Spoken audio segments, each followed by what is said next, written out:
ഇസ്രയേലിൽ നിന്നാണേ. നമ്മുടെ ഈ തണുപ്പ് തുടങ്ങുന്ന സമയത്ത് ഇവിടെ ഇസ്രയേലിൽ നമ്മൾ കാണുന്ന മറ്റൊരു ചെടിയാണ് ജെറേനിയം.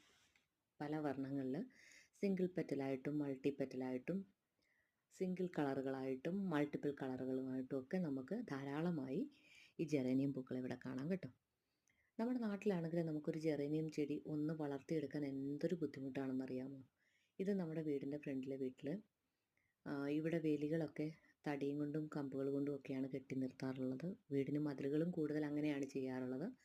അങ്ങനെ ഒരു വേലിയിലാണ് ഈ ജെറേനിയം ഇങ്ങനെ പടർന്നിട്ട് പൂക്കളായിട്ട് കിടക്കുന്നത്. നല്ല ഭംഗിയിലിങ്ങനെ നോക്കിക്കേ, നല്ല രസമല്ലേ കാണാൻ. നമ്മുടെ നാട്ടിൽ നമുക്ക് എന്ത് ബുദ്ധിമുട്ടാല്ലേ. ഞാൻ വയനാട്ടിൽ നിന്ന് ഒരു തവണ കുറേ ജെറേനിയം ചെടികൾ കൊണ്ടുവന്ന് വീട്ടിൽ വെച്ചു, പൂക്കളോട് കൂടിയത്. അതിൻ്റെ ആ പൂക്കളുടെ ചന്തമൊക്കെ പോയി കൊഴിഞ്ഞ് കോവലിൻ്റെ തണ്ടിങ്ങനെ അഴുകിപ്പോകുന്നത് പോലെ എല്ലാം അഴിഞ്ഞു പോവുകയാണ് ചെയ്തത്. നിങ്ങൾക്കും ഇതേ അനുഭവം ഉണ്ടായിട്ടുണ്ടോ? ഇങ്ങനത്തെ ജെറേനിയം പൂക്കളെയൊക്കെ നിങ്ങൾ കണ്ടിട്ടുണ്ടോ?